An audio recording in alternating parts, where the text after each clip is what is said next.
श्री सुधा सागर जी महाराज की बहुचर्चित कार्यक्रम जिज्ञासा समाधान के पुण्यार्चक हैं आभा विनय जैन, मैत्री विवेक जैन, बेबी अविष्का जैन, पुत्री दामाद Ayushi Sambhav Jain Delhi, web tex fabric private limited Ahmedabad Gujarat.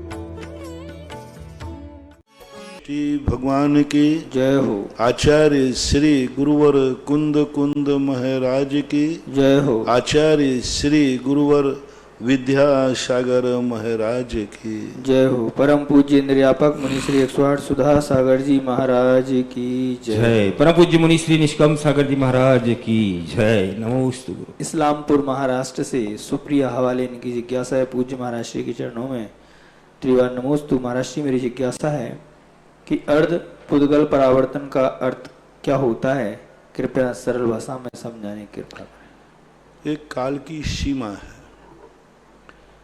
सम्यक दर्शन होने के बाद व्यक्ति अधिकतम कितने काल तक इस संसार में ठहरेगा, इस सीमा का निर्धारण करने के लिए अर्ध पुद्गल का परावर्तन का मापदंड दिया गया। पुद्गल परावर्तन का तो संसार के वैराग्य दिलाने के लिए किया। अर्ध पुद्गल परावर्तन का मात्र एक ही स्थान पर विशेष रूप से प्रयोग होता है, जब सम्यक दर्शन कोई प्रथम बार प्राप्त करता है तो उस समय अर्ध पुद्गल परावर्तन की चर्चा आती है। ये असंख्यात 24 एक अर्ध पुद्गल परावर्तन में बीत जाते हैं। असंख्यात 24 वो नहीं कि बहुत बड़ा संख्यात हो, संख्यात के बाद जो असंख्यात यानी मध्यम असंख्यात जो है, इतने प्रमाण 24 का जितना काल है उतने काल को अर्ध पुद्गल परावर्तन काल कहते हैं। जयपुर से प्रेमलता छाबड़ा इनकी जिज्ञासा है मुनि श्री के चरणों में शत शत नमोस्तु। महाराज श्री मेरी जिज्ञासा है कि आपने प्रवचन में कहा था कि किसी से बैर हो जाए तो 6 महीने के अंदर अंदर उस व्यक्ति से माफी मांग लेना चाहिए और बैर भाव मिटा देना चाहिए। महाराज श्री मेरी जिज्ञासा है, अगर किसी व्यक्ति से माफी मांगने पर भी वे सामने वाला सहमत न होता हो तो ऐसी स्थिति में हम लोगों को क्या करना चाहिए, कृपया मार्गदर्शन। आपको अपना देखना है, सामने वाले को नहीं देखना। पारसनाथ ने स्वयं क्षमा मांगी, कमठ ने क्षमा किया नहीं। वो कमठ का मैटर है। हमारा मैटर ये है कि हमने उसके प्रति प्रतिकार करना, उसके प्रति द्वेष भाव करना छोड़ दिया। एक माध्यस्थ भाव अपना लीजिए और उसको उसके ऊपर छोड़ दीजिए। उसकी जब अकल आएगी तब देखा जाएगा।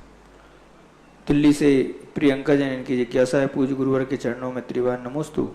महाराज श्री मेरी जिज्ञासा है कि केवली समुद्घात क्या होता है, यह 4 आघातीय कर्मों में सामंजस्य कैसे बिठाते हैं, कृपया इसके चारों भेदों को सरल भाषा में समझाने की अनुकंपा करें।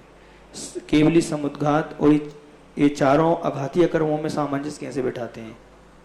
केवली समुद्घात है जब व्यक्ति के कर्मों का आयु कर्म से अधिक शेष 3 आघातीय कर्मों की स्थिति अधिक होती है तो उनको सामंजस्य, क्योंकि आयु खत्म हो जाएगी तो आघातीय कर्म फिर कैसे होंगे, क्योंकि अब उनके लिए कोई संक्रमण विधि तो रही नहीं।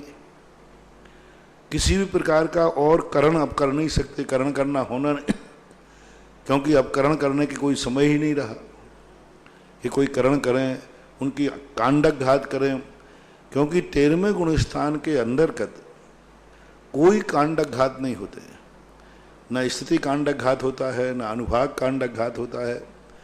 अब स्थिति कांडक और अनुभाग कांडक घात नहीं होता है तो फिर ऐसी स्थिति में उन कर्मों को कैसे कम करें, और स्थिति ज़्यादा है तो उसका एक ही तरीका होता है कि समुद्घात के माध्यम से उन कर्मों की स्थिति अपने आप नेचुरल नियत रूप से, जैसे उदाहरण देते हैं, एक कपड़ा बंद किया हुआ रखा है गीला और उसको यदि खोल के फटकार दिया जाए तो वो जल्दी सूख जाता है। ऐसे ही उदाहरण के माध्यम से समझ सकते हैं। बाकी ये इतना सूक्ष्म परिणमन है कि वो अपने ज्ञान का विषय बनता नहीं है। आगम प्रमाण ही उसके लिए प्रमाण मानना पड़ता है। तो 4 घातीय कर्मों की स्थिति अंतर्मुहूर्त कर लेता है, क्योंकि केवली समुद्घात के बाद वह व्यक्ति फिर अधिक समय नहीं जिए, क्योंकि 13वें गुण स्थान में केवली समुद्घात होता है और वह समुद्घात के स्थिति के बाद फिर वो 14वें गुणस्थान का काल बहुत छोटा है, इसलिए बिल्कुल कम से कम यानी अंतर मुहूर्त आयु कर्म और दोनों को बराबर स्थिति कर लेता है, हो जाती, कर लेता नहीं है, हो जाती है, ऐसा मानना चाहिए। इंदौर से श्रीमती प्रियंका जैन की जिज्ञासा है, पूज्य गुरुवर के चरणों में त्रिवार नमोस्तु। गुरुवर, हमारी आस्था और श्रद्धा समर्पण सच्चे देवसास गुरु के प्रति ही है, इसके अलावा कहीं और नहीं। लेकिन कुछ रिश्तेदार, सामाजिक परिवार लोगों को मिथ्यात्व से कैसे दूर करें और जिससे हमारे संबंधों पर भी कोई असर न हो और वे सही मार्ग पर जुड़ जाएं, कृपया मार्गदर्शन करें। समझा सकते, समझाने के माध्यम से, और उनसे कहो जिनको तुम पूज रहे हो उनको पूजने वाले कितने सुखी हैं, जिन मिथ्यात की तरफ जा रहे हो उनमें कितने सुखी हो, और जिनेंद्र भगवान की तरफ जाने वाले आप परसेंटेज देख लो ना, जहां जहां तुम मिथ्यात की तरफ जाते हो वहां सबसे ज्यादा उन लोगों को, उन आराध्य को, उन देवताओं को पूजने वालों की स्थितियां ज्यादा बिगड़ी हुई रहती है, गरीबी ज्यादा रहती है, मजदूरी वर्ग ज्यादा रहता है। और जिनेंद्र देव के पूजने वालों के आप परसेंटेज देख लो, मजदूर बेलदार तो ना के बराबर मिलते हैं, गरीब जरूर होते हैं लेकिन भिखारी नहीं होते, गरीब जरूर होते हैं लेकिन बेलदार नहीं होते, गरीब जरूर रहते हैं लेकिन इतने ज़्यादा निकृष्टता पर नहीं उतरते कि हमें किसी के जाकर के, आज तक कोई जैन महिला कितनी भी गरीब रही हो वो किसी के यहाँ जूठे बर्तन नहीं मांजती, कितनी भी गरीब रही हो लेकिन किसी के यहाँ जाके झाड़ू पोंछा नहीं लगाती। रहिए गरीब है ठीक है, रोटी बनाने तक तो फिर भी ठीक है, रोटी बनाना कोई अपमान का कारण नहीं है, वहां तक ठीक है, लेकिन जूठे बर्तन मांजना, झाड़ू पोंछा करना, ये जैन दर्शन में सबसे जैनियों की महिलाओं में कम मिलता है। इससे ही अंदाज लगाया जा सकता है, उनको समझा सकते हैं कि जहां तुम मिथ्यात को पूजने जा रहे हो उनके पूजने वालों के जो वंशानुगत पूजते हैं, पीढ़ी दर पीढ़ी पूजते हैं, बाप दादों से पूछते आए, और उनकी जो संख्या है उनकी परसेंटेज निकाल दो, उनमें गरीबी का परसेंटेज निकालो, उनकी परेशानियों का, और जिनेंद्र भगवान को पूजने वालों का परसेंटेज निकाल लो, जैन दर्शन की जैन जिनेंद्र भगवान को पूजने वाले, दिगंबर जैन गुरु को पूजने वाले, नमोकार मंत्र को पढ़ने वालों के परसेंटेज निकाल लो, जैनियों में कितनी परेशानी है, कितनी गरीबी है, कितनी मजदूरन है। तो ये सब चीज़ों को अपन उनको समझा सकते हैं। किसी व्यक्ति को काकताली न्याय से कोई मिल जाता है, अंधे को चौराहे पर बड़ी मिल जाए, तो इसका ये अर्थ नहीं है कि सब आंख वाले भी सब काम धंधा छोड़ करके चौराहे पर मणि के लिए बैठ जाए। तो ये ऐसा मानना चाहिए, और समझाना ही एक मार्ग है। बाकी होनहार जिसकी जैसी है, ऋषभ देव अपने मारीच पोते को नहीं समझा पाए और वो मिथ्यात की तरफ चला गया। तो ये तो सब होनहार है, अपना धर्म संभालें, अपन को संभालें। दूसरे को जब तक बचाना चाहिए जब तक अपना शांति भंग ना हो, जब तक अपना धर्म न छूटे। अपना धर्म छूटने लगा है तो दूसरे को छोड़ देना चाहिए, क्योंकि कई बार व्यक्ति को इतना क्लेश कर लेते हो तुम मोह के कारण से कि सामने वाला परिवार में कोई धर्म नहीं करता, तो तुम इतने क्लेश में आ जाते हो कि स्वयं की सब कुछ बिगाड़ लेते हो। नहीं, ऐसा ममत्व नहीं रखना। एक कर्तव्य करो, कर्तृत्व मत करो। सामने वाले को तुम कौन होते हो सुधारने का, ठेका तुम्हारा क्या है? कौन हो तुम सुधारने वाले? मात एक निमित्त है। यदि सहज भाव से उंगली दिखाने से यदि कोई सही रास्ते पे आता है, दिखा दो, उंगली पकड़वाने की चेष्टा मत करो। उंगली दिखा दो कि भाई देख तू गलत रास्ते पे जा रहा है, इस पे आ जा। यहां तक तो ठीक है, लेकिन उंगली दिखा सकते हो, लेकिन पकड़वाओ मत उंगली, क्योंकि वो उंगली पकड़ लेगा तो वो तो बाहर आएगा नहीं, तुम्हें और खींच करके अपनी तरफ ले लेगा। ललितपुर से मोना जैन की जिज्ञासा है, पूज्य गुरुवर के चरणों में शत नमन। महाराज जी, मेरी जिज्ञासा है कि जिस प्रकार तीर्थंकर प्रकृति का बंध होता है, उसी प्रकार जितने भावी जीव मोक्ष जाते हैं, क्या वे भी तीर्थंकर प्रकृति का बंध कर सकते हैं क्या? कृपया समाधान।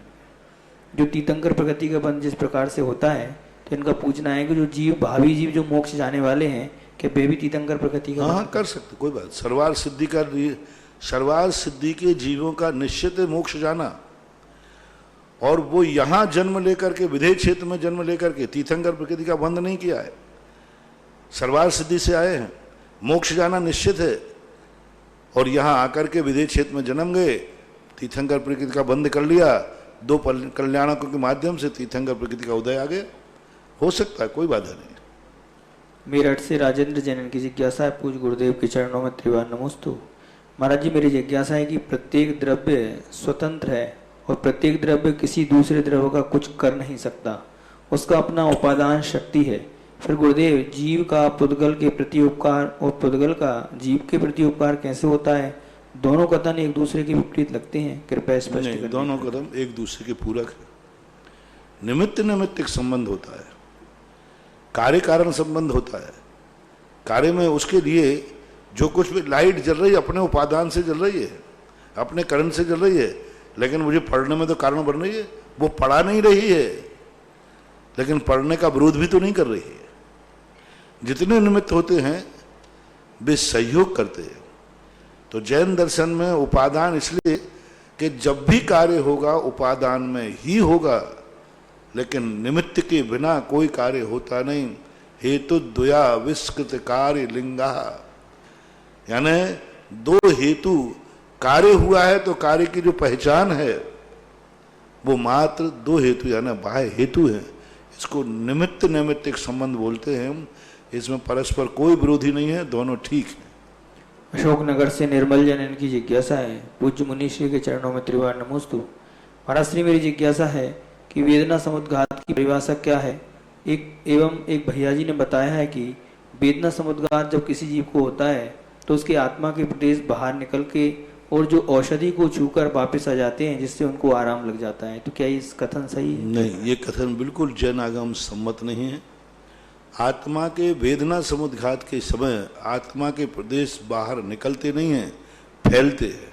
निकलने में और फैलने में अंतर है। अपना जितना शरीर प्रमाण है, एक प्रदेश को लेकर के, यानी एक प्रदेश बाहर निकले, बस आपकी दृष्टि से 1 इंच निकला। अधिकतम यदि आत्मा के प्रदेश फैलेंगे तो अपने शरीर से तिगुने फैलेंगे। मान लीजिए आप 6 फुट के हैं तो आत्मा के प्रदेश नीचे ऊपर मिला करके 18 फीट के हो जाएंगे। अपना चेस्ट मान लो 2 फुट है, 1.5 फुट है, तो उसका तिगुना करो, 6 फुट ऐसे फैल जाएगा। यानी जितने अपने हाथ जा रहे हैं इतने तक आत्मा के प्रदेश फैल सके बस, लेकिन निकल के नहीं जाते। ऐसा जैनागम में कहीं भी किसी भी रूप में मान नहीं है कि आत्मा के प्रदेश औषधि को छूकर आते हैं। ऐसा कोई आगम में और कोई समुद्घात है ही नहीं ऐसा। वेदना समुद्घात शरीर से तिगुना होता है, कसाय समुद्घात शरीर से तिगुना होता है। बिहार का जो वैक्रिक समुद्घात है वो मनुष्यों को है नहीं। मारणांतिक समुद्घात मरण के समय अंत में होता है, जब मरना निश्चित हो जाता है तब होता है। इसलिए ये मात्र कल्पनाएं हैं, भावनाएं हैं, आगम सम्मत नहीं है। नागपुर महाराष्ट्र से आदि कुमार जैन इनकी जिज्ञासा है, पूज्य गुरुदेव के चरणों में त्रिवार नमोस्तु। महाराज श्री, मेरी जिज्ञासा है कि लोकाकाश के नक्शे में सबसे नीचे कलकला नाम की पृथ्वी है, ऐसा बताया जाता है, लेकिन वहाँ पृथ्वी जैसा कुछ भी नहीं दिखाया जाता, वहाँ सिर्फ आकाश दिखाया जाता है। तो फिर उसे पृथ्वी क्यों कहते हैं? और गुरुदेव, वहाँ पर नित्य निगोद जीव रहते हैं क्या, जैसा बताया गया जाता है? क्या सही है? कृपया समाधान। कलंकला एक नाम दे देते हैं, कलंकला पृथ्वी, लेकिन वो पृथ्वी का रूप नहीं है, क्योंकि वो कलंकला इतनी फैली हुई रूप में नहीं है जैसे कि जो 7 पृथ्वियां हैं नरकों की, इस प्रकार के वो व्यवस्थित मिट्टी आदि नहीं है। हालांकि पृथ्वी का जीव वहाँ हैं, लेकिन जिन कलंकला को मुख्यता से कहा जाता है वो कलंकला निगोदिया जीवों की अपेक्षा कहा गया। अन्य पृथ्वी काय भी हैं, जल काय भी हैं, वनस्पति काय भी हैं, सारे जीव भरे पड़े हैं, लेकिन वह पृथ्वी का जो स्थिति है वह स्थिति एक सामान्य रूप से गई। और सभी आचार्यों ने कलंकला पृथ्वी शब्द का स्वीकार भी नहीं किया, वर्णन भी नहीं किया, मात्र कह दिया नीचे का हिस्सा निगोद के रूप में माना गया है। इसलिए एक संज्ञा, एक पिंड होने से, एक एरिया निश्चित होने से उसको कुछ ना कुछ संज्ञा देते तो उन्होंने पृथ्वी कह दिया है। क्योंकि पृथ्वियाँ यदि पृथ्वी मान लिया जाए तो अभी तक अपने सारे शास्त्रों में पृथ्वी 8 ही होती है। 7 तो नरकों की और एक अष्टम पृथ्वा, अष्टम वसुधापान है, कोई ऐसा आता है ना, तो वो सिद्ध शिला है। यानी सभी शास्त्रों में पृथ्वियाँ तो 8 ही स्वीकार की गई।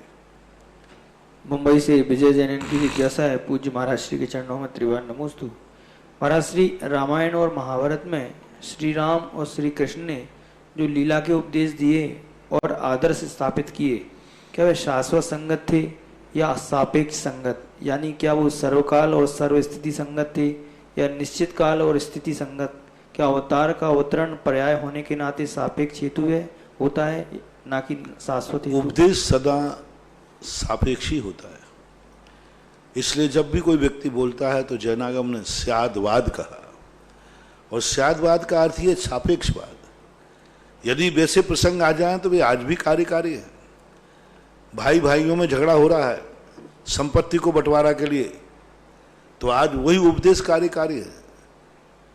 आज देखो एक बाप से पैदा होने वाले लोग, जितने लोगों की संपत्ति होती है, मैं तो कहता हूँ पिताओं से, अपने बेटों को संपत्ति छोड़ के मत जाओ, या तो अपने सामने ही सारा बंटवारा करके जाओ। हर पिता को आज के युग में बहुत बड़ी भूल हो रही है लोगों की। सारी संपत्ति के भली अलग मत करो, एक स्थान पर हो, लेकिन पिता को जीते जी अपना सब कुछ बंटवारा कर देना चाहिए। क्योंकि पिता के मरने के बाद जो ये लड़ते हैं, और तीसरी पीढ़ी के बाद तो ऐसे लड़ते हैं, ऐसे दुश्मन बन जाते हैं कि पड़ोसी से तो बोल लेंगे लेकिन भाई से नहीं बोलेंगे। कितने राग द्वेष, कितनी कसाएं हो जाती हैं। इसलिए आज भी उन प्रसंगों को बहुत अच्छी तरह से अनुकरण किया जा सकता है। क्योंकि एक परिवार में एक संपत्ति को लेकर इतना खून खराबा, यानी लाखों करोड़ों में, कोरोना में तो कुछ से जीव नहीं मर रहे। भारत में अभी कोरोना में मुश्किल से अधिकतम मरने की संख्या 200-300 एक दिन में आई, एक दिन में। लेकिन महाभारत में तो एक दिन में लाखों लोग मरते थे। 10,000 तो अकेले भीष्मपितामह मारते थे, और 18 दिन तक, कितने उनका 15 दिन या 12 दिन तक, 12 दिन तक 10,000 पर डे के, तो 12 दिन के कितने हो गए भाई? 1.5 लाख उन्होंने 12 दिन के अंदर निपटाए। कोरोना कह रहा है मैं कम से कम उस समय से तो ठीक हूं, मैं तो ज्यादा नहीं मार रहा हूं। इतनी सेना देखो, कितने हजार कर्ण ने मार डाले, कितने हजार इन्हें मार डाले। क्या तलवारें चलती, देख करके हृदय कांप जाता है। कोई दया नहीं, ऐसे मारते जैसे गाजर मूली काट रहे हैं। महाभारतों के युद्ध देखो, महाभारत और रामायण के युद्ध देखो, कैसे गाजर मूली जैसे, बल्लम लिए, ये तलवार लिए, ये मतलब वो हर लगते ही नहीं कि कोई मनुष्य दानव है। मनुष्यता दिख ही नहीं रही है। एक दूसरे को, यहां तो कोई को डंडा मार दे तो अभी पुलिस आ जाए, FIR हो, केस चलेगा और निपटाना पड़ेगा। अब वहां देखो, आज तो कितना बढ़िया युग चल रहा है। कोई मनुष्य को मार नहीं सकता युद्ध में। सैनिक मरने वाले मारने वाले अलग एक ग्रुप बना दिया, उधर की सेना इधर की सेना, बस दोनों जनों को बना दिया, और वो भी बहुत दबाव के साथ में है। वो महाभारत के क्या सबको क्या मार डाला, कैसे क्या स्थिति बनती है, एक की बात है। तो सापेक्ष करना चाहिए। उपदेश जब भी हो प्रसंग के अनुसार ही उपदेश होता है। बड़वानी से प्रशांत जैन की जिज्ञासा है। आष्टा से श्रीमती चंदा डॉक्टर मगन जैन की जिज्ञासा है। पूज्य गुरुवर के चरणों में त्रिवार नमोस्तु। महाराज श्री, मेरी जिज्ञासा है कि आत्मा में जो ज्ञान होता है, वह ज्ञान आत्मा की पर्याय की शक्ति से होता है या शास्त्र के निमित्त से होता है? कैसा होता है? शास्त्र निमित्त है, आत्मा उपादान है। ज्ञान आत्मा में होता है, शास्त्र से हो ऐसा कोई नियम नहीं है। जैसे बिजली जल रही है, हम पढ़ें ये कोई नियम नहीं है। हाँ, पढ़ेंगे तो हम इससे कर सकते हैं। तो शास्त्र से ही ज्ञान उत्पन्न होता है, ऐसी बात नहीं। तीर्थंकर कभी शास्त्र नहीं पढ़ते, गणधर परमेष्ठियों ने शास्त्र नहीं पढ़े, इंद्रभूति गौतम ने कोई शास्त्र नहीं पढ़ा जैन दर्शन का और ज्ञानी हो गया? तो ऐसी बात नहीं है। आत्मा की परिणति है, आत्मा की पर्याय है, द्रव्य सुत निमित्त बन सकता है। देवास से प्रीति शैलेंद्र जैन, इनकी जिज्ञासा है, पूज्य गुरुवर के चरणों में परिवार सहित त्रिवार नमोस्तु। महाराज श्री, प्रतिक्रमण और सामायिक में क्या अंतर है? क्या दोनों के लिए नियमित 48 मिनट का ही समय दिया जाना आवश्यक है? सांगानेर से प्राप्त जिन पूजा में गद्य रूप में प्रतिक्रमण पाठ है वे पढ़ते हैं, पर सामायिक में क्या पढ़ना है, चिंतन करना चाहिए, कृपया मार्गदर्शन करें। दोनों का समय 48 मिनट से कुछ नहीं। प्रतिक्रमण का समय जैनागम में कहीं निश्चित नहीं किया गया। प्रतिक्रमण अपने यथायोग जो पाठ है, उस पाठ को जो समय लगता है वो करते हैं। कोई जल्दी कर लेता है, कोई धीमे करता है, लेकिन सामायिक का काल तो न्यूनतम निश्चित कर दिया कि 48 मिनट तो होना ही है। दोनों में बहुत अंतर है। एक में पश्चाताप है, एक में क्लेश है, एक में अंदर अंदर, और सामायिक में समता भाव है, बहुत समता भाव है। सामायिक में आलोचना नहीं की जाती, दोषों का स्मरण नहीं किया जाता। समता भाव में तो दोषों के परिवार, यूं मानना चाहिए प्रतिक्रमण नहाने के समान है और सामायिक नहाने के बाद के समान है। प्रतिक्रमण में जैसे व्यक्ति नहा रहा है, साबुन भी लगा रहा है, आंख भी बंद कर रहा है, कानों में पानी नहीं चला जाए, नहा रहा है, तो प्रतिक्रमण तो विकल्प में आकुल व्याकुल परिणाम है, बहुत आकुल व्याकुल परिणाम होते हैं, क्योंकि वह पश्चाताप कर रहा है, हा दुष्ट के हम, हा दुष्ट चिंध्य, मेरे से पाप हो गया। सामायिक में एकदम रिलैक्स, शांत, जितना ज्यादा शांत होगा सामायिक में उतना ही उत्कृष्ट सामायिक माना जाए। यहां तक कि सामायिक में चिंतन से भी विराम पाता है, कुछ नहीं, एकदम साइलेंट, बस न्यायिक स्वभाव की तरफ जाता है। अब वो आलम्बन नहीं बन पाता है चिंतन में, तो कोई नवोकार मंत्र पढ़ने लग जाता है, माला फेर लेते हैं, कोई फिर पाठ कर लेते हैं मन में ही, कोई फिर गाथाएं लेकर उनका चिंतन भी कर लेते हैं। वैराग्यपूर्ण गाथाएं हैं, 12 भावना का चिंतन है, 6 द्रव्य 7 तत्वों का चिंतन है। तो ऐसे कई तरीके, कोई एक सामायिक में चिंतन करने का एक कोई निश्चित मापदंड नहीं है, बस समता भाव होना चाहिए। समता सर्वभूतेषु, बस सामायिक का सबसे बड़ा रहस्य है किसी के प्रति सामायिक के समय राग द्वेष का विकल्प नहीं आना है। समता सर्वभूतेषु। दुश्मन है तो दुश्मन का यदि याद आ रही है तुम्हारे सामायिक में तो सामायिक नहीं है। किसी इष्टजन की याद आ रही है तो सामायिक नहीं है। सामायिक में अर्थ है पूरे शास्त्र में एक समता भाव, शत्रु और मित्र में समान भाव, पुण्य और पाप में समान भाव, अच्छे दिन और बुरे दिन में समान भाव, यानी कोई भी भेद नहीं करना। ऐसे समता भाव का नाम सामायिक होता है। लक्ष्मी नगर दिल्ली से पूजा जी, इनकी जिज्ञासा है, पूज्य गुरुवर के चरणों में सत सत नमोस्तु। महाराज श्री, मेरी जिज्ञासा है कि मिथ्या दृष्टि ही जीव क्यों विदेश क्षेत्र में जाते हैं, कृपया समाधान करें। वो एक प्रकृति का नियोग है कि मनुष्य जब बनेगा तो सम्यक दृष्टि को नहीं बनाया जाता, क्योंकि सम्यक दर्शन प्राप्त करने के बाद व्यक्ति को या तो मोक्ष जाएगा, नहीं तो आयु का बंध नहीं किया है तो स्वर्ग ही मिलता है। ये एक नियोग है, निश्चित है। सागर से राजकुमार शास्त्री, इनकी जिज्ञासा है, गुरुवर के चरणों में कोटि कोटि नमोस्तु।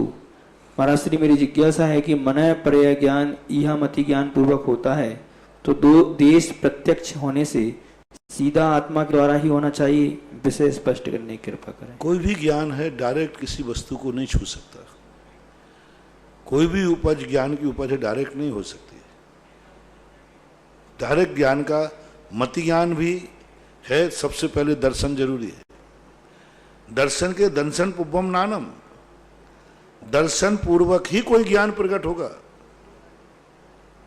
तो मति ज्ञान को भी दर्शन चाहिए। शुद्ध ज्ञान जो है डायरेक्ट वस्तु से संबंध नहीं रख सकता, मति पूर्वकम श्रुतम। अवध ज्ञान का दर्शन है, मना पर्याय ज्ञान कैसे प्रकट होगा? जब तक मन में जिज्ञासा ही नहीं आएगी तो ज्ञान अपने आप प्रकट नहीं होता। अवध ज्ञान, मन पर्याय ज्ञान, ये सब उपयोग हैं और उपयोग हमें लगाना पड़ता है। उपयोग लगता नहीं है अपने आप। ऐसा नहीं है कि दर्पण के समान हो, जैसे दर्पण रख दिया तो सब झलक रहे हैं, नहीं, ये तो उपयोग है। मति ज्ञान भी हमारा जब ही काम करेगा जब हम उपयोग लगाएंगे, शुद्ध ज्ञान में लगाएंगे। अवध ज्ञान को भी हमें भाव करना पड़ेगा कि मैं जानना चाहता हूं कि इस मुट्ठी में क्या है। मना पड़ेगा ज्ञान में ऐसे जानना पड़ेगा, क्योंकि ज्ञान में बिना किसी पूर्व में आभास किए बिना पदार्थ को जानने की क्षमता नहीं है, योग्यता नहीं। एक भी ज्ञान ऐसा नहीं है जो अपने ज्ञान के पहले किसी का आलम्बन लिए बिना और सीधा पदार्थ तक पहुंच जाए, ये उसकी समर्थता के बाहर है, ऐसी नियत है। परम पूज्य श्री के चरणों में जिनवाणी चैनल और सुधा कला चैनल के माध्यम से देख रहे देश विदेश के सभी श्रोताओं की ओर से कोटिशः नमोस्तु नमोस्तु नमोस्तु गुरुवर। महाराज श्री आपके आशीर्वाद से तपोदय क्षेत्र पर बहुत सारी योजनाएं चल रही है और उन सभी योजनाओं में दान दातारों द्वारा अपनी चंचला लक्ष्मी का सदुपयोग किया जा रहा है। आज धर्मशाला के लिए एक कमरा 3,51,000 रुपए की राशि से स्वर्गीय श्रीमती मालती जैन, स्वर्गीय श्री खेमचंद जी जैन की पुण्य स्मृति में नवनीत संगीता अपूर्व जैन गुड़गांव द्वारा प्रदान किया गया। स्वर्ण दान जो बड़े बाबा की बेदी में काम होना है 51 रुपए अनिल जैन, करुणा जैन दिल्ली, करुणा के जन्मदिवस के उपलक्ष्य में 51 रुपए निधि पुष्पेंद्र जैन, नयार्थ नयांश जैन, बाहुबली नगर ललितपुर। और आज बालिका मंडल ने परम पूज्य श्री का आहारचर्य का सौभाग्य प्राप्त किया और ये सौभाग्य प्राप्त करके सुश्री यशा जैन पटवारी, सुपुत्री अनिल जी पटवारी की ओर से एक सोने की बाली स्वर्ण कान के लिए दान दी गई। और जो यहाँ पर असीमकालीन भक्तामर विधान आपके आशीर्वाद से चल रहे हैं उनमें एक नाम दिया है प्रदीप अनीता अनुदीप महिमा जैन, महानगर लखनऊ, डॉक्टर आशीष, डॉक्टर अंजलि आर्नो आराध्या जैन, कीर्तिनगर जयपुर। दोनों परिवारों ने असीमकालीन भक्तामर में अपने परिवार के नाम दिए हैं। तो आप सभी के दान और पुण्य की अनुमोदना। और सहस्त्रकूट जिनालय में एक प्रतिमा जयपुर सी स्कीम से श्रीमती विमलेश सेठी पुत्र अमित पुत्रवधू प्रतिमा अपने पुत्र आरव सेठी के जन्मदिवस के उपलक्ष्य में। और एक प्रतिमा वीना जैन, विनोद जैन, अभय जैन, प्रियंका जैन, गार्विक जैन, ब्रिज विहार गाजियाबाद दिल्ली से। सभी के दान और पुण्य की बहुत बहुत अनुमोदना। आज की प्रथम जिज्ञासा पवन वंदना जैन सतना से पूछ रहे हैं, शाश्वत नमोस्तु गुरुवर। महाराज श्री समौ शरण से तीर्थंकर भगवान का विहार किस तरह होता है? अगला समौ शरण किस तरह कब बनता है? जब वहाँ के जीव जो स्थानीय हैं उनके पुण्य में कमी आ जाती है श्रवण संबंधी किसी भी संबंध में, तो वहाँ समोषण अपने आप विघटित होता है। कोई निश्चित अभी तक आगम में ये नहीं लिखा कि यह समोषण यहाँ इतने समय तक रुकेगा, इतने से ज़्यादा नहीं रुकेगा, कम से कम इतना रुकेगा, ये भी कथन नहीं है। ये भी कथन नहीं कि समोषण एक स्थान पर कितने बार जाएगा। एक एक स्थान पर महावीर स्वामी का समूह राजगिरी पर 4 बार गया, तो ये आगम में कोई उल्लेख नहीं है। बस इतना ही है कि भगी भागन बस जोगी बसाए, तो वहाँ भाग्य जीवों के पुण्य होता है, उसकी हीनता होती है, अपने आप विघटित हो जाता है। और कहाँ जाएगा ये भी कोई निर्धारण नहीं करता, कोई निर्धारण नहीं, देवता निर्धारित करते नहीं। उनकी क्या मजाल है भगवान को मोड़ने की? वे तो बेचारे पूरी 32 दिशाएं बना लेते, पता नहीं भगवान कहाँ मुड़ जाए। तो सौधर्मंद अपने चारों तरफ 32 लाइनें बिछा देता है, जैसे गगन विहारी के कमल बिछाए ना, देखो प्रैक्टिकल देखो जाके वहाँ 32 लाइनें बिछा के रखता, भगवान पता नहीं कहाँ मुड़ जाए। और मुड़ने के बाद फिर तो इसलिए सौधर्मंद को भी मालूम नहीं है, अवध ज्ञान से भी पता नहीं लगा सकता वो कि भगवान का विहार कहाँ होगा। अवध ज्ञान के विषय में नहीं आ सकता कि भगवान का विहार कहाँ होगा, वो नहीं बोल सकते हैं, केवल ज्ञानी जरूर बोल सकते हैं। तो ऐसी स्थिति में भगवान कहाँ के समय विहार करते हैं, बस यही मानो पुण्यात्मा जीवों का जहाँ विहार होता है वहाँ लग जाता है। और पूरा समोषण जो रहता है वो जैसे ही भगवान आगे विहार करते हैं पूरा समोषण जलूस का रूप ले लेता है। जैसे अपन जलूस होते हैं, पूज्यवर जिनसेन स्वामी ने हरिवंश पुराण के अंदर बिहार का जुलूस बनाया है। उन्होंने क्रम दिया कि पहले कौन चलता है, पहले आगे ध्वज चलता है, ध्वज के बाद उन्होंने बताया कौन कौन से देव चलते हैं, लोकांतिक देवों तक को भी जुलूस में शामिल कर दिया। मुनिराज कहाँ चलते हैं, भगवान जहाँ चलते हैं भगवान के पीछे मुनिराज, फिर आरिकाएं, फिर श्रावक, ऐसे चलते हैं। देवताओं का ज़्यादातर कथन, ज़्यादातर देवता भगवान के आगे चलते हैं, देवता लोग पीछे भी चलते हैं लेकिन प्रायः ज़्यादा आगे किया गया। और पूरा मनुष्य परिकर श्रावक, श्रावका, त्रियंच ये भगवान के पीछे चलते हैं। ऐसा वहाँ वर्णन आया है। तो जुलूस का ही अपन रूप मान लें, जैसे अपना जुलूस बनता है ऐसे ही वो जुलूस का रूप ले लेता है, और जहाँ पहुँचता है वो जुलूस सभा का रूप ले लेता है, समोषण का रूप ले लेता है। अगली जिज्ञासा अनीता जैन जयपुर और वैभव जैन निवाई की है। नमोस्तु गुरुवर। गुरुवर, हम चक्रवर्ती विवाह कर रहे हैं परंतु लॉकडाउन की वजह से हम यात्रा करने कहाँ की जाएं, तथा ऐसी स्थिति में और कोई विकल्प है क्या? गुरुदेव समाधान। यात्रा चक्रवर्ती विवाह कर रहे हैं, लॉकडाउन की वजह से यात्रा मंदिर में वहाँ कहीं अपने स्थान पे जहाँ आपकी अनुकूलता बने वहाँ, क्योंकि इस समय कुछ भी नहीं कहा जा सकता। जिस परिस्थिति में इस समय कोई मर्यादा नहीं है, जिस ढंग से कोई नियम कानून नहीं है, इस समय कोई धर्म के नियम आदि नहीं है, इस समय मात्र एक ही उपाय है, जियो और जीने दो। बस एक ही तरीका है, जैसे बने तैसे जियो और जीने दो। बस ये सबसे बड़ा नारा आज जो महावीर का है। धर्म क्या है, नियम का क्या होगा, व्रतों का क्या होगा, साधुओं के चतुर्मास का क्या होगा, साधु चतुर्मास कहाँ करना चाहिए, कैसे, कुछ नहीं, सब विपत्ति काले मर्यादा नास्ति। इस समय एक ही लक्ष्य है, जियो और जीने दो। तुम कैसे जी सकते हो, अपनी जिंदगी कैसे बचा सकते हो वैसा बचाओ, दूसरे को कैसे तुम बचा सकते हो वो बचाओ। यानी अपने द्वारा सोशल डिस्टेंस का अर्थ कितना बड़ी अहिंसा है, कितनी बड़ी अहिंसा है कि हम दूसरे को न छुएं, दूर रखें। क्योंकि काश मेरे अंदर कोई बीमारी है, दूसरा बीमार हो जाएगा तो ये सूत्र खंडित हो जाए। दूसरे को भी न छुएं क्योंकि उसका तुम्हारे पास भी आ सकता है। तो आज सबसे बड़ा धर्म सारी दुनिया के लिए है। सारे लोग जितने नियम हैं, पूजन पाठ जो कुछ भी सब कुछ है, उन सब के लिए सब धर्मों को गौण कर दीजिए और एक धर्म को जिंदा रखिए, जियो और जीने दो। बस आप इसमें मैंने सब कुछ कह दिया आपको। मुनि महाराज हों तो उनके लिए भी, प्रतिमाधारी हैं तो उनके लिए भी, श्रावक लोग हैं उनके लिए भी, नियम व्रतधारी हैं उनके लिए भी, सबको बस एक ही 24 घंटे ध्यान रखना है कि मैं कैसे अपनी जिंदगी बचा सकता हूं और कैसे दूसरों को जिंदा रख सकता हूं। इस समय देश के पास बस यही सूत्र की माला फेरो, इसी सूत्र की भावना भाव। क्योंकि देश में अभी लॉकडाउन आप लोगों ने खुलवा लिया,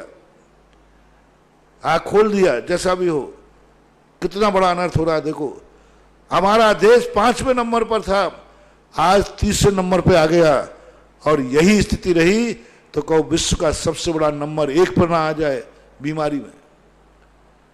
लाखों लाखों की तादाद बढ़ रही है। यदि 1 महीना भी बीच में जो शीतला दी, ये शीतलाचार नहीं करते तो आज शायद देश के अंदर से बहुत कुछ छूट दी। लेकिन सरकार की मजबूरियां होती हैं, आप लोगों की मजबूरियां हैं। अब ऐसा सुन रहे हैं कि काबू नहीं हो पा रहा है, सरकार कंट्रोल नहीं कर पा रही है, सरकार के काबू से बाहर हो रहा है। फिर से लॉकडाउन की तैयारी चल रही है, फिर से वही शक्ति चल रही है जो पहले शक्ति थी। भावना भाएं सब लोग कि इसके लिए निजात पाए, लेकिन प्रकोप तो प्रकोप ही होता है। प्रकृति प्रकोप कोई आज पंचम काल में ही आया सो बात नहीं, चौथे काल में भी बड़े बड़े प्रकोप आए। शास्त्रों में चौथे काल में भी महामारियों का फैला, 12-12 साल के अकाल, 12-12 साल की महामारियां हुई। तो ये हमेशा होते हैं, प्रकृति प्रकोप है ये। इसलिए अभी तो आपको यही है कि आपका नियम आपके पास है, आप अपने नियम को जितना पाल सके पालें। तीर्थ क्षेत्रों पर जाकर के घूमने की कोई ज़रूरत नहीं है, आपका नियम घर बैठे पलेगा। आप 3 दिन अपने घर में ही संयम से रहिए। अगली जिज्ञासा ब्रह्मचारी सौरभ। महाराज श्री के चरणों में कोटि कोटि नमोस्तु। महाराज श्री, अनंत भव में से एक भव ऐसा मिले जिसमें कि हमसे कोई पाप ना हो, तो यह भाव हमें कैसे प्राप्त होगा, हमें क्या करना चाहिए? अब कोई पाप नहीं हो ये तो कैसे होगा? श्वास तो तुम लोगे ही लोगे, तो वायु का जीव मरेंगे। पानी तो पियोगे पियोगे, तो जल का जीव। पृथ्वी पर तो चलोगे चलोगे, तो पृथ्वी का जल। सब्जी वगैरह थोड़ी बहुत खाओगे ही खाओगे, सो वनस्पति का है। अग्नि जलाओगे जलाओगे, अंधेरे में तो रहोगे नहीं। तो पाप की रहे तो बहुत कठिन है। मात एक सामान्य रूप से सर्वार सिद्धि के देव जरूर कभी आना जाना नहीं करते, शुक्ल श्याम रहते हैं, लेकिन वहाँ का कोई संयम धर्म भी वहाँ नहीं होता। इसलिए सावध लेशव बहुपुण्य रासव, हम पाप को कम कर सकते हैं, पाप से रहित होना बहुत कठिन है। अगली जिज्ञासा ऑडियो के माध्यम से ऑनलाइन। मेरे आराध्य गुरु के चरणों में मेरा, मेरे परिवार का और संपूर्ण बालिका छात्रावास का कोटिशत नमन नमन नमन।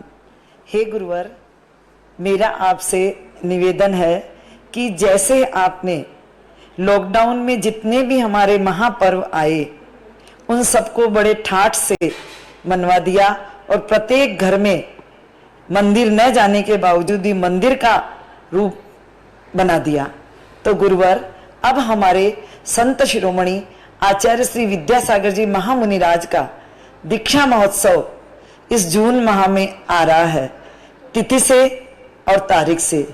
तो मेरा आपसे निवेदन है कि संपूर्ण भारत में हमारे गुरु आचार्य विद्यासागर जी महाराज का ये दीक्षा महोत्सव एक बार आप पुनः बड़े ठाठ से टीवी के माध्यम से पूजा करवा के और मनवा दें, ताकि सभी लोग घर बैठे अपने गुरु की आराधना कर सके और दीक्षा महोत्सव को जयवंत बना सके। गुरुवर, मेरा ही निवेदन नहीं है, ये संपूर्ण समाज का निवेदन है और आप इस निवेदन को अवश्य स्वीकार करेंगे, ऐसा मेरा विश्वास है। क्योंकि आचार्य जी की दीक्षा ऐसे प्रसंग में हुई, ऐसे समय पे हुई है कि प्राय ज्यादातर हम लोग हमेशा बिहार में रहते हैं। आषाढ़ सुदी पंचमी को रहता है और उसी समय प्राय सब साधुओं के बिहार रहते हैं। अब इस समय कौन सी तारीख पड़ रही है? अब वो तारीख में क्या पड़ेगी, अब मैं कहाँ कैसा होगा? 24 जून।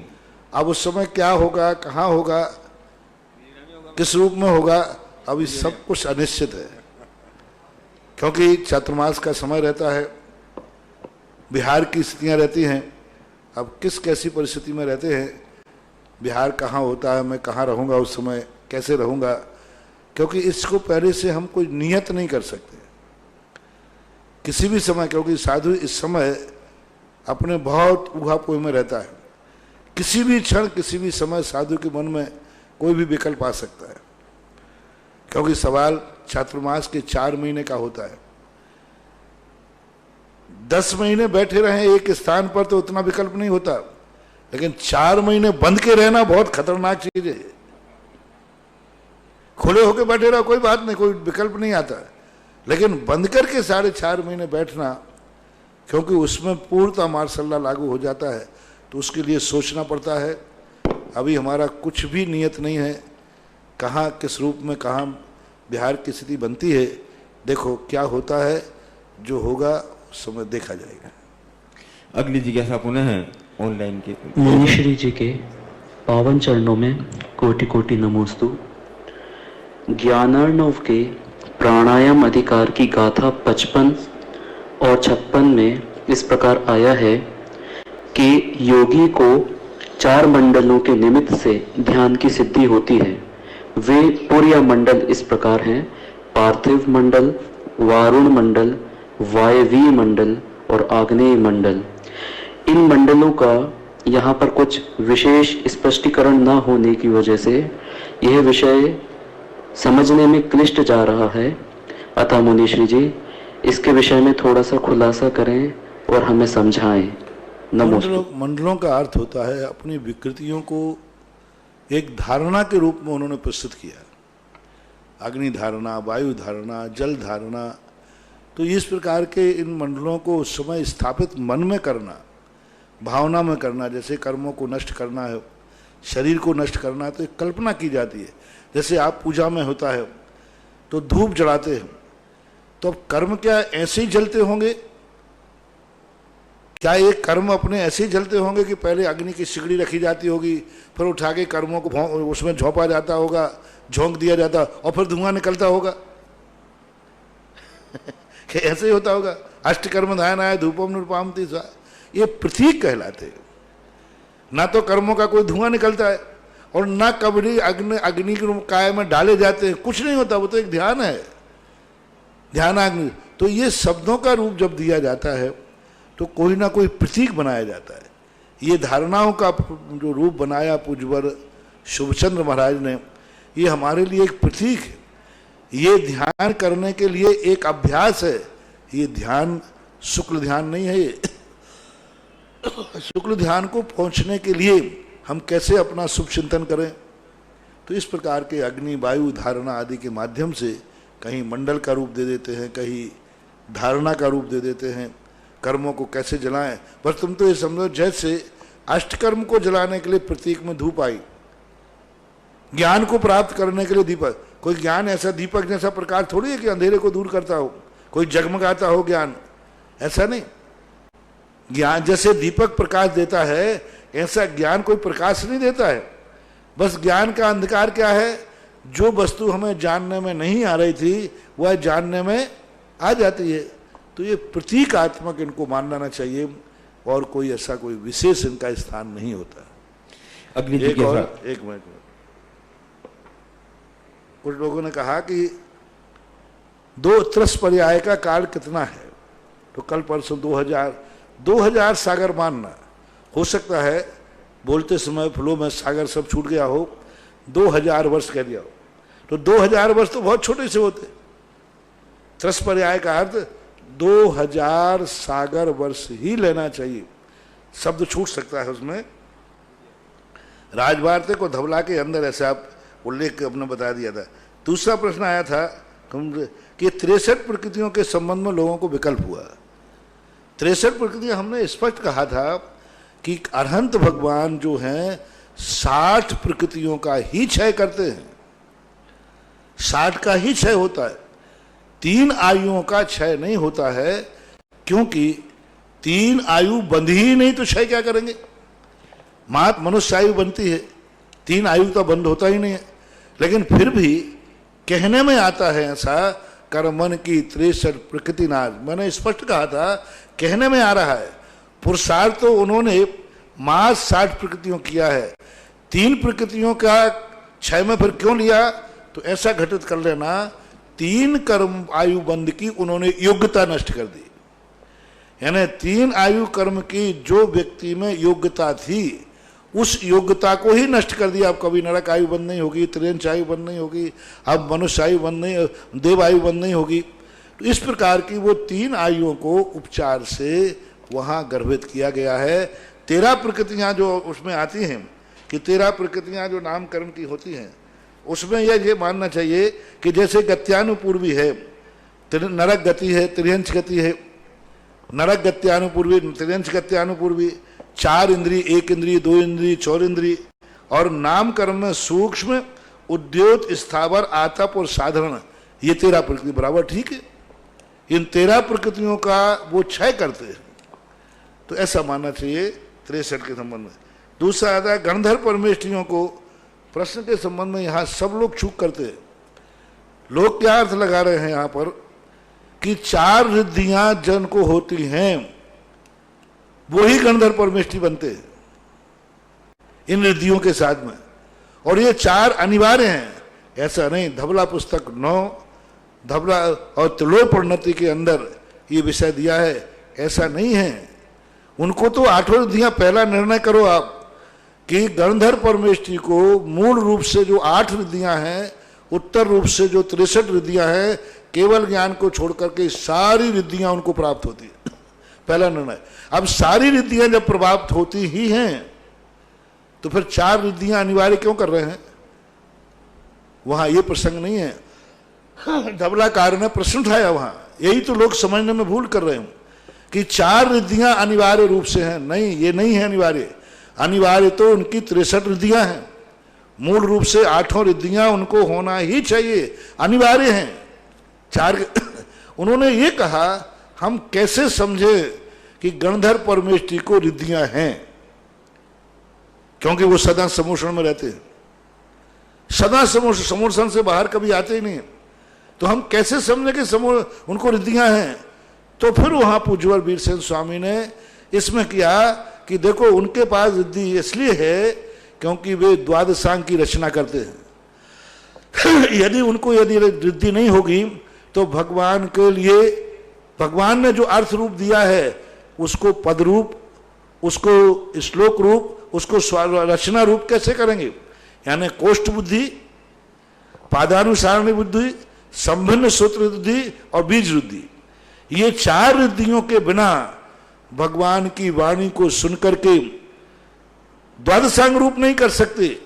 और उन्होंने द्वादशांग किया है, इससे सिद्ध है कि उनको रिद्धियां हैं। रिद्धियां हैं, 4 रिद्धियां नहीं। सभी लोग यही भूल करते हैं, गणधर परमेष्ठी को 4 रिद्धियां होना अनिवार्य है। कोई आगमन, थोड़ा गौर से पढ़ो, उसको ढंग से पढ़ो। बहुत बार मैंने इस पर बहुत चिंतन किया, बहुत बार ये चर्चा आती है। तो ये 4 रिद्धियां उनको रिद्धियां हैं, इसका थर्मामीटर है, क्योंकि इनके बिना द्वादशांग की रचना नहीं होती। और मैंने ये भी कहा था कि शुद्ध केवली होने के लिए रिद्धियां होना जरूरी नहीं है, गणधर परमेष्ठी होने के लिए जरूरी है। शुद्ध केवली जो हैं वो परंपरा से आए हुए शुद्ध ज्ञान को पढ़ते हैं, लेकिन गणधर परमेष्ठी को रिद्धि इसलिए चाहिए है क्योंकि उनको भगवान की वाणी अर्थ प्रत्यय रूप है। अर्थ प्रत्यय को शब्द रूप देना है, इसलिए उनको रिद्धियां जरूरी हैं। इसलिए ऐसा नहीं मानना कि गणधर परमेष्ठी को 4 बुद्धि रिद्धि होना अनिवार्य है, उनको तो पूरी रिद्धियां होना अनिवार्य है। अब गणधर परमेष्ठी की जो योग्यता हमने कही थी वो ही सही है, 4 ज्ञान उनके होना पहले जरूरी है। यदि उनका मतिस्वत अवधि मना पर्याय ज्ञान प्रकट नहीं होगा तो वो गणधर परमेष्ठी नहीं बन सकेंगे, उनको सारी रिद्धियां प्रकट उस रूप में नहीं हो पाएंगी। इसलिए वो 4 ज्ञान ही मुख्य। हाँ, 4 ज्ञानधारी गणधर परमेष्ठी बनेंगे ही, ऐसा कोई नियम नहीं है। लेकिन जो भी गणधर परमेष्ठी बनेंगे उनको रिद्धियों के पहले ये 4 ज्ञान होना जरूरी है। लेकिन ये 4 रिद्धियां होना जरूरी नहीं है, रिद्धियां तो इनको 8 होना जरूरी है। तो ये भ्रम निकाल देना कि 4 रिद्धियों की अनिवार्यता है, उनको तो पूरी रिद्धियां होना जरूरी है। लेकिन 4 ज्ञान होना अनिवार्य हैं, उसके बिना गणधर परमेष्ठी नहीं बन सकते। तो जो कथन कहा था वो सही है, समझने में अंतर आ रहा है। दूसरा एक है कि ये जो 48 भाव के संबंध में आया है, तो 48 भाव में वर्ष पृथकत्व प्रमाण, मिथ्या दृष्टि के ही 48 भाव होते, ऐसे नहीं, ना सम्यक दृष्टि के ही होते। सम्यक दृष्टि के हों चाहे मिथ्या दृष्टि के हों, सारे टोटल 48 भाव हैं, टोटल 48 भाव है। ज्यादातर ये 48 भाव मिथ्या दृष्टि, क्योंकि सम्यक दर्शन के साथ कोई रेगुलर 48 भाव बीत ही नहीं सकता, क्योंकि सम्यक दर्शन के साथ तो पुरुष मिलेगा, स्त्री और नपुंसक बनेगा ही नहीं, स्त्रियों और नपुंसकों में उत्पन्न ही नहीं होगा, क्योंकि वो सम्यक दृष्टि है। तो सम्यक दृष्टि एक जीव की अपेक्षा सम्यक दर्शन जो रहता है उतने काल तक ही वो मनुष्य में, और मनुष्य का काल कितना है अधिकतम एक पर्याय में 1 पूर्व कोटि और 3 पल।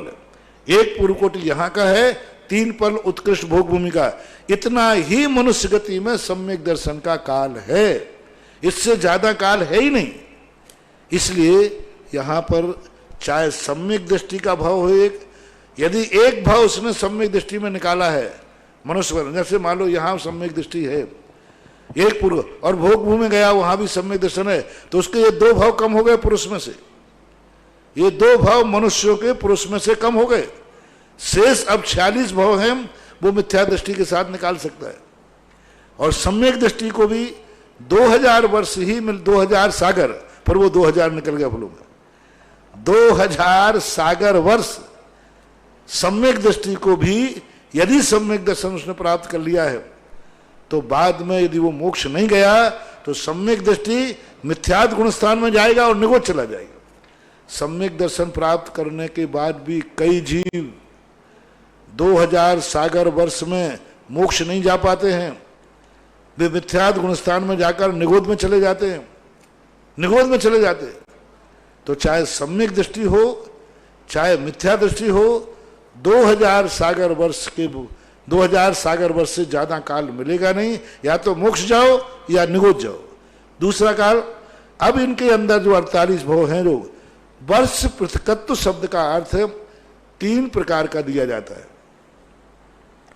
एक वर्ष पृथकत्व का अर्थ होता है 9 वर्ष के अंदर अंदर, एक होता है 47 पूर्व कोटि के अंदर अंदर, एक वर्ष होता है 95 पूर्व कोटि के अंदर अंदर। वर्ष पृथकत्व के 3। सर्वार्थ सिद्धि की टिप्पणी एक तैयार लिखी गई है, किसी ने प्रभात चंद जी किसी ने, उस टिप्पण के अंदर दिया। डबला के अंदर भी आया है 95 पूर्व कोटि, 47 पूर्व कोटि और 9 पूर्व कोटि के अंदर अंदर वर्ष पृथकत्व आया है। इसलिए 48 भव मनुष्यों के आराम से बन जाएंगे। वर्ष 47 पूर्व कोटियों के अंदर अंदर ये भाव बन घटित हो जाते हैं, कोई बाधा नहीं है, ऐसा मान लेना चाहिए। बस, और क्या था?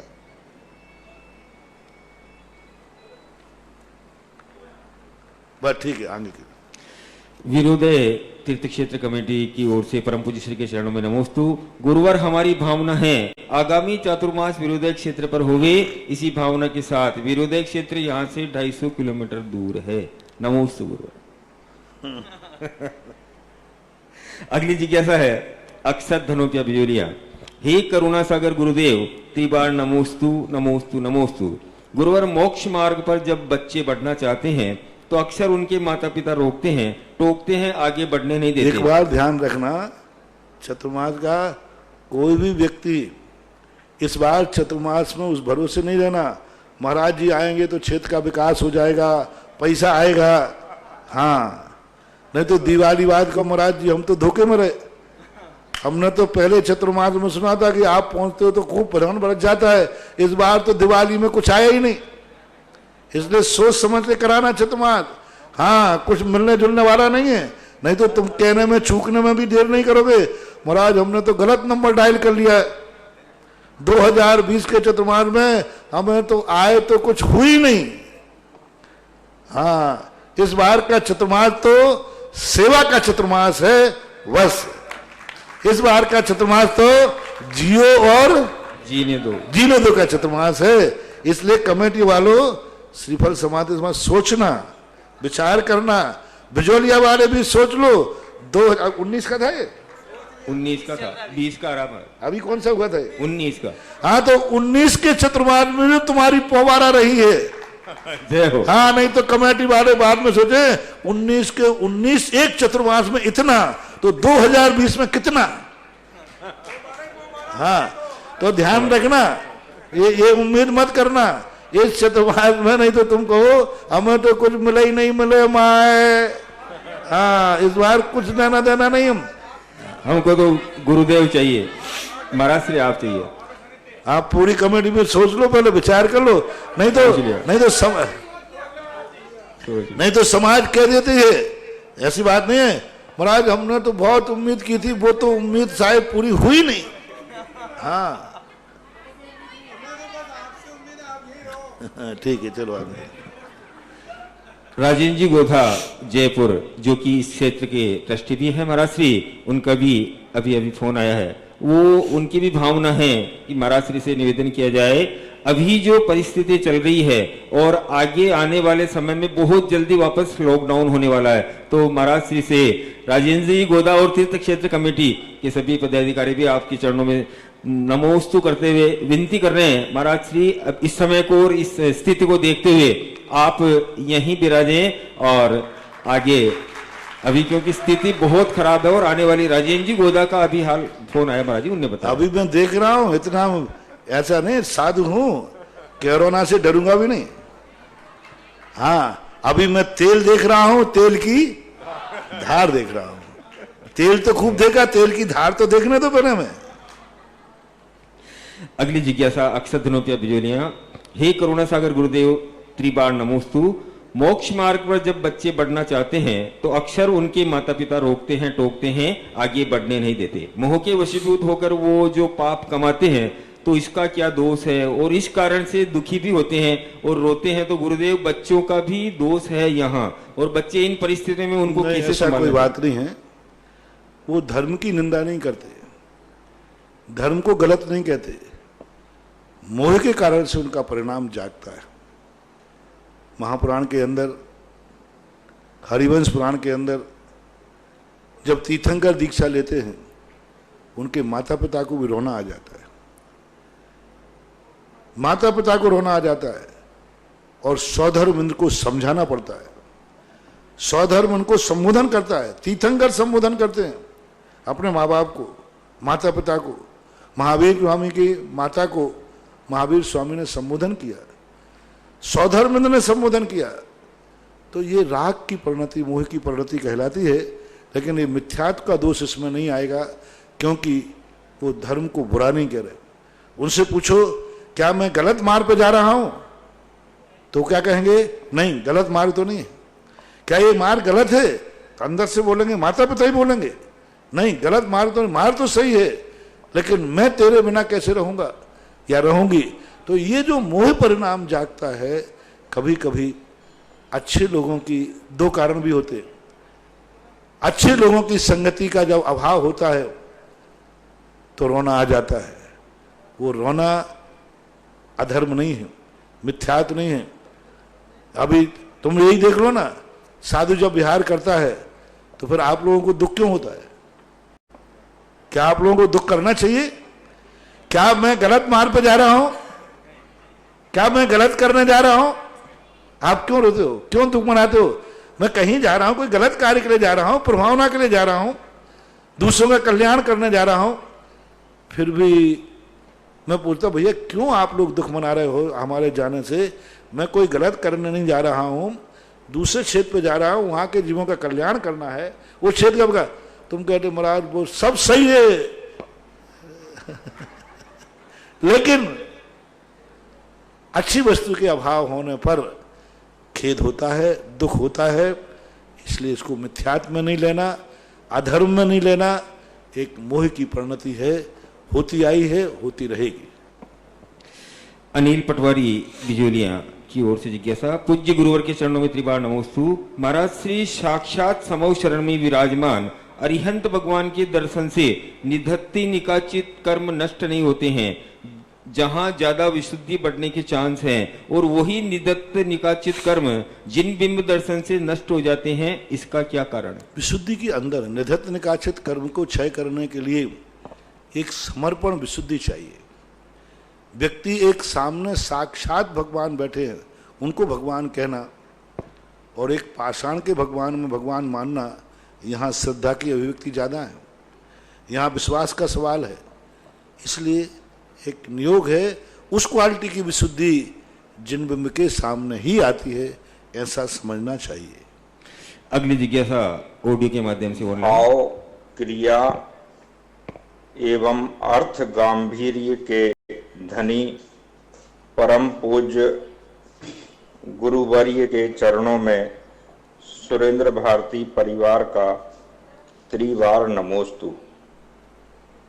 मुनिश्री, ऐसा कहा जाता है कि वही क्रिया ठीक है जिसमें व्रतों में दोष ना लगे और सम्यक्त्व की हानि नहीं हो, किंतु जो व्रती श्रावक और महाव्रती साधु जानते हुए भी व्रतों में दोष लगाते हैं और ऐसी क्रिया करते हैं जो उनके लिए उपयुक्त नहीं है, तो ऐसे में उनकी वह क्रिया सम्यक्त्व के साथ मानी जाए, सम्यक्त्व रहित मानी जाए, या स्पष्ट रूप से व्रतों में दोष लगाने वाली मानी जाए? कृपया समाधान कीजिए। इसमें दो दृष्टिकोणों से विचार करना पड़ेगा। पहले तो जो दोष लगा रहे हैं उसको वो दोष मानते हैं या नहीं मानते, उसको गलत मानते हैं कि नहीं मानते। यदि वो उनकी अंदर की परिणति है, अंदर में सिद्धांत है, नहीं ये गलत तो गलत ही है, सही नहीं है, तो यहां पर उनके सम्यक दर्शन का तो बचाव हो गया, क्योंकि उन्होंने ये तो स्वीकार कर लिया अंतरंग से, ऊपर से नहीं। ऊपर से कह रहा है तो गलत है, अंतरंग से कि नहीं ये कार्य गलत है, नहीं करने योग्य है, नहीं करना चाहिए। एक बात। दूसरी बात, फिर वो जो कर रहा है तो उसमें करने में अव्रत में दोष आएगा। सम्यक दर्शन में तो उसने कह दिया नहीं मुझे नहीं करना चाहिए, करने योग्य नहीं है, गृहस्थ भी हो, चाहे गृहस्थ हो चाहे साधु हो। अब उसके बाद फिर जो व्रत में दोष लगा रहा है तो फिर वो चारित्र में व्रत में दूषण माना जाएगा। अब व्रत में दूषण उसने किस परिस्थिति में लगाया, क्यों लगाया, ये सारा दृष्टिकोण उसका देखा जाएगा।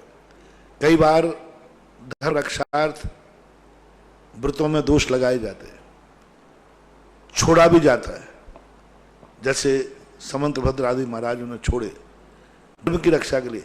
तो अब वहां पर हमें अभिप्राय देखना पड़ेगा, और जो ये कहता है ये कोई दोष है ही नहीं हमारी भूमिका में, और दोष होकर के फिर जरूर वो मिथ्या दृष्टि की कोटि में आता है, और उसको माने नहीं इसमें कोई दोष नहीं है, कूलर लगाओ, पंखा लगाओ, एसी लगाओ, कुछ भी करो, पैसा रखो, इसमें कोई दोष नहीं है, ये चर्या में सहयोगी है, तो जरूर वो मिथ्यात्व की कोटि में आएगा, फिर वो अनंत संसार में पड़ेगा। जैन दर्शन ने दो रूप बनाए। एक कहा कि यदि तुम पूर्णतः निर्दोष पालन नहीं कर पा रहे हो तो कम से कम दोष को दोष मानो, गलत को गलत तो कहो कि ये चीज गलत है और मुझे छोड़ना है, छोड़ूंगा तो भी कम से कम वो सम्यक दर्शन सुरक्षित रख सकता है।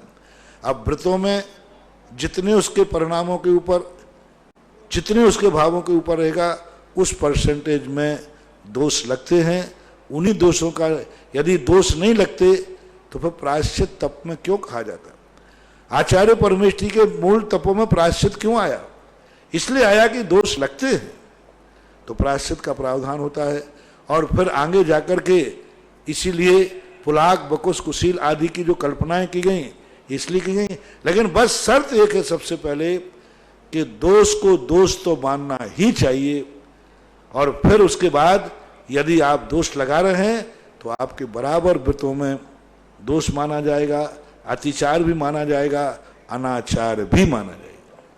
अगली जिज्ञासा पुनः है मेरे आराध्य गुरुवर के चरणों में बारंबार नमोस्तु नमोस्तु नमोस्तु। महाराज श्री, मैं पूर्वी जैन संत श्री सुधासागर बालिका छात्रावास से। महाराज श्री, मेरी जिज्ञासा है कि आगम में जो सप्तभंग दिए हैं तो वह एक ही वस्तु में सप्तभंग अथवा सप्त धर्म कैसे संभव है? कृपया मेरी जिज्ञासा का निराकरण करें। ये सप्तभंग दो से बनते हैं मूल रूप से, अस्ति और नास्ति। ये वस्तु के दो गुण होते हैं, सभी वस्तुओं में अस्ति नास्ति। अस्ति यानी वह स्वयं है, नास्ति यानी वो पर नहीं है। जैसे जीव हूं मैं तो ये अस्ति हुआ, मैं पुद्गल नहीं हूं ये नास्ति हुआ।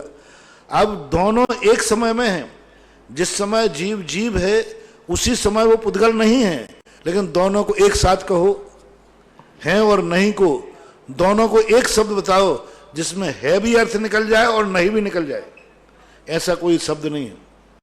तो दोनों को एक साथ नहीं कह सकते तो अवक्तव्य कहलाता है।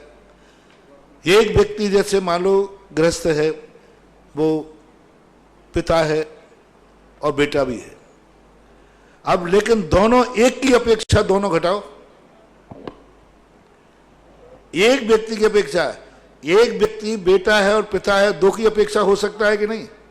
बेटे की अपेक्षा पिता है और पिता की अपेक्षा, अब एक की अपेक्षा ही घटाओ कि वो एक का ही पिता है और एक का ही बेटा है, कभी घटित होगा ही नहीं। ये और एक साथ कहो दोनों तो ये अवक्तव्य कहलाता है। और जिस समय हम नास्ति कहते हैं उस समय अस्ति अवक्तव्य है। मैं पुद्गल नहीं हूं तो जीव हूं, ये तो छूट गया ना, अवक्तव्य हो गया। और जिस समय कहा कि मैं जीव हूं उस समय छूट गया, मैं पुद्गल नहीं हूं, ये नहीं बोल पाया। तो अस्ति अवक्तव्य, नास्ति अवक्तव्य और अस्ति नास्ति अवक्तव्य दोनों को एक साथ हम कह नहीं पाए, इसलिए नास्ति अवक्तव्य हो गया। तो ये भेद बन गए और इस प्रकार से अवक्तव्य मान लेना चाहिए। अस्ति, नास्ति, अवक्तव्य, ये तीन। फिर अस्ति अवक्तव्य, नास्ति अवक्तव्य, अस्ति नास्ति अवक्तव्य, इस प्रकार से ये भेद बन जाते हैं। अगली जिज्ञासा भविता जैन कोटा। नमोस्तु गुरुवर। गुरुवर आचार्य श्री प्रवचन में बोलते हैं आत्मा को भार नहीं, आत्मा का आभार मानो, इसे कैसे समझे? आत्मा को भार मत मानो, हाँ आभार मानो। आभार इसलिए मानो क्योंकि हम आत्मा है, हम जीव हैं, ये सौभाग्य मानना चाहिए। अपने जीवन में जो कुछ भी घटित होता है वो सब इसी आत्मा का तो खेल है, आत्मा का तो परिणाम है, इसलिए ये नीति है, ऐसा मानना चाहिए। बसंती शाह भीलवाड़ा की जिज्ञासा है। नमोस्तु महाराज श्री। श्रावक कितनी प्रतिमा तक उनका पालन गृहस्थ में घर परिवार में रहकर कर सकता है?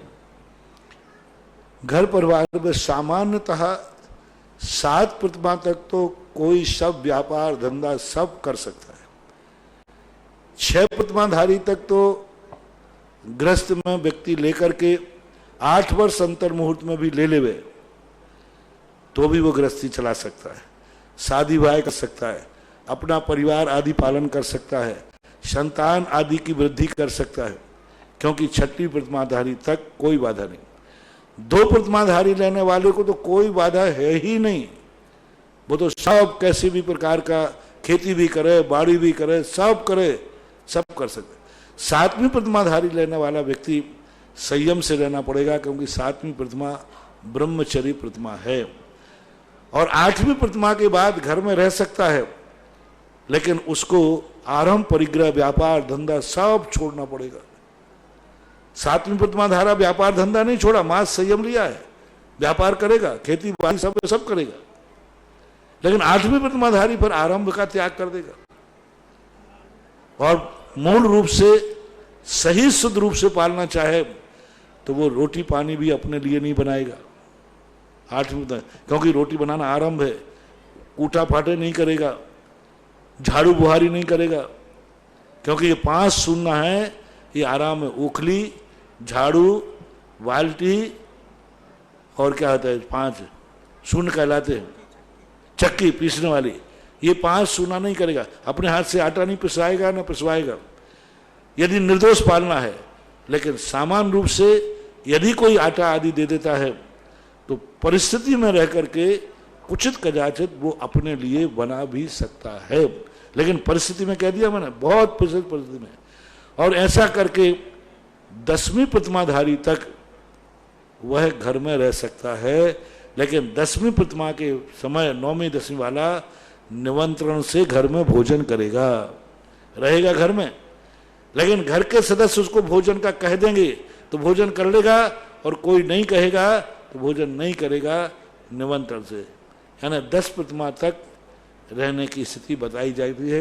11वीं प्रतिमाधारी के लिए घर में रहने का मना किया है, लेकिन फिर भी वर्तमान युग में एक कथा आती है कि एक राजकुमार दीक्षा लेने लगे, मुनि दीक्षा लेने की उनकी शक्ति नहीं थी, तो उनकी माँ ने कहा कि बेटा दीक्षा की तो हम मना करेंगे नहीं, लेकिन बस तुम कहीं जाओगे नहीं, घर में झुल्लक दीक्षा ले लो, घर में ही रहना बस। अब घर में तो बन नहीं सकता, तो उनका घर का चैत्यालय था, मंदिर था, घर का चैत्यालय ना, घर में चैत्यालय नहीं, उनका निजी चैत्यालय था।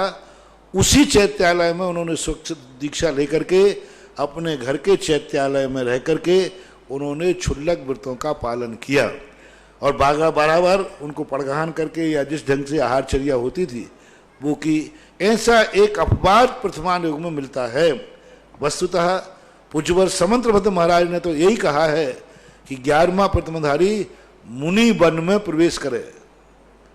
मुनि वन में, मुनि वन यानी समूह, मुनि लोगों का जहाँ समूह हो उनके साथ में 11वीं प्रतिमाधारी को रहना चाहिए, ऐसा मानना चाहिए। एक छोटी सी बच्ची इशिका जैन गुवाहाटी की जिज्ञासा। महाराज जी नमोस्तु। मेरी जिज्ञासा है कि भगवान के आगे 1008, मुनि महाराज के आगे 108, अरिका सुल्लक एलक महाराज के आगे 105 क्यों लगाते हैं? 1008 का तो सीधा लक्षण मिलता है कि भगवान के जो चिन्ह होते हैं, उनके नाम होते हैं, तो 1008 उनको कह देते हैं। लेकिन मुनि आरिका क्षुल्लकों को कोई आगम प्रमाण नहीं मिल रहा है। पूज्यवर शांति सागर महाराज के पहले किसी भी शास्त्र में मुनियों को 108, आरिका को 105, क्षुल्लक को 105 ऐसा कोई उल्लेख देखने में नहीं आया। पूज्यवर शांति सागर महाराज के बाद ये परंपरा कैसे चली, क्यों चली, इसका कोई ठोस इतिहास नहीं मिल रहा है। और ना पूज्यवर शांति सागर महाराज ने कोई ऐसा कहा कि मैं यह परंपरा को इसलिए चलाता हूँ, ऐसा कोई बात नहीं। मात मुझे लगता है कि ये घात कहलाती है। घात, घात क्या होता है? एक शब्द को जब 2 बार कहना पड़ता है तो आप 1 लिख करके और नीचे 2 लगा देते हो। कभी कभी लिखना है तो कभी लिख करके अगर दिया फिर 2 लगाना, 2 बार पढ़ो। तो इसी प्रकार श्री लगा करके तो 108 श्री श्री श्री श्री श्री 108, और एलक क्षुल्लक के लिए कुछ कम तो करना ही पड़ेगा, तो 105 कर दी। अब जब लगने लगा तो विचारकों ने अपने अपने चिंतन प्रस्तुत किए कि जो मुनिराज 108 कर्मों के आश्रव द्वार को रोकने का प्रयास कर रहे हैं, इसलिए 108 है। फिर आरिकाओं कैसे? बोले वो 3 कार्य कम करते हैं, बैठ के भोजन करते हैं। अब देखो तुक्का मिलाया जा रहा है, जुगाड़ सिस्टम कहते थे। वो बैठ के आहार करते हैं और वस्त्र उनके पास होता है, और एक और उनका मूल गुण जो है वो नहीं बनता है। तो ऐसा करके 3 कम कर दिए गए। अब क्षुल्लकों के भी ऐसे 3 कम कर दिए गए। तो अब ये तुक्का है, चिंतन है, लगाना जरूरी नहीं। अगली जिज्ञासा ऑडियो के माध्यम से। निर्यापक मुनि श्री सुधासागर जी महाराज को योगेंद्र जैन ग्वालियर परिवार का नमोस्तु। महाराज, आज के प्रवचन में बताया कि बॉस कैसा भी हो उससे बनाकर चलो। मेरी 2 शंकाएं महाराज। एक, परमार्थ का बॉस गुरु, यदि वो शिथिलाचार्य हो तो कैसे बनाकर चलें? दूसरा, संसार का गुरु कर्म, उसकी अशुभ और शुभ दोनों से अलग अलग कैसे बनाकर चलें? कृपया मार्गदर्शन करें महाराज। संसार का शुभ और अशुभ का पहली बात तो है कि यदि आपकी दृष्टि में शिथिलाचार आ गया तो क्या आप उसको अभी भी बॉस मानते हैं? यदि बॉस मानते हैं तो आपसे उसको बना के चलना पड़ेगी। जैसे मैंने उदाहरण दिया था कि आप किसी सेठ के यहाँ नौकरी करते हैं और नौकरी कर रहे हैं तो आपको सेठ के बना के चलना पड़ेगा। और यदि आपको लगता है कि नहीं ये ठीक नहीं है तो आप उसको बॉस बनाना छोड़ दिए, नौकरी से हट जाइए, फिर आपको उसको मानेंगे। बॉस मानते हुए की बात कह रहा हूं मैं।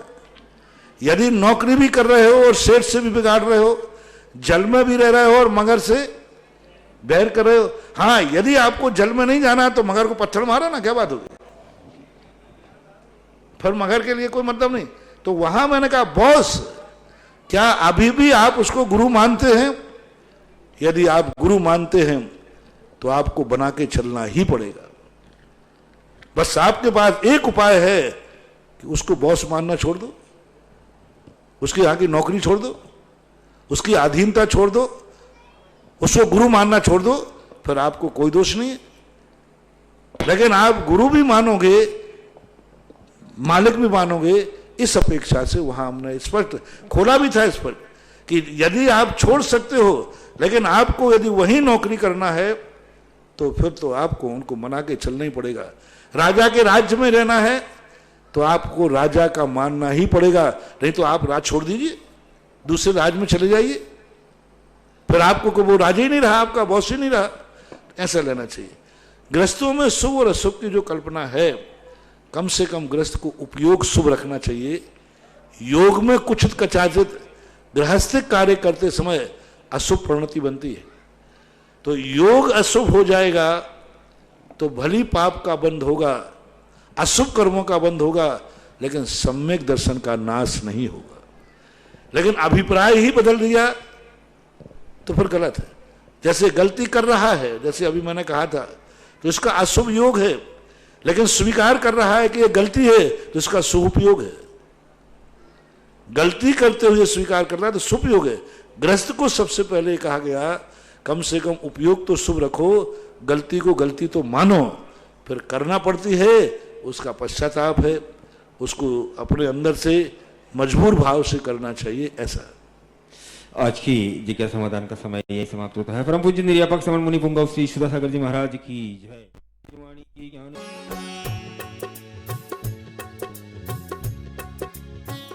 मुनि पुंगव श्री सुधासागर जी महाराज की बहुचर्चित कार्यक्रम जिज्ञासा समाधान के पुण्यार्चक थे आभा विनय जैन, मैत्री विवेक जैन, बेबी अविष्का जैन, पुत्री दामाद Ayushi Sambhav Jain Delhi, web tex fabric private limited Ahmedabad Gujarat.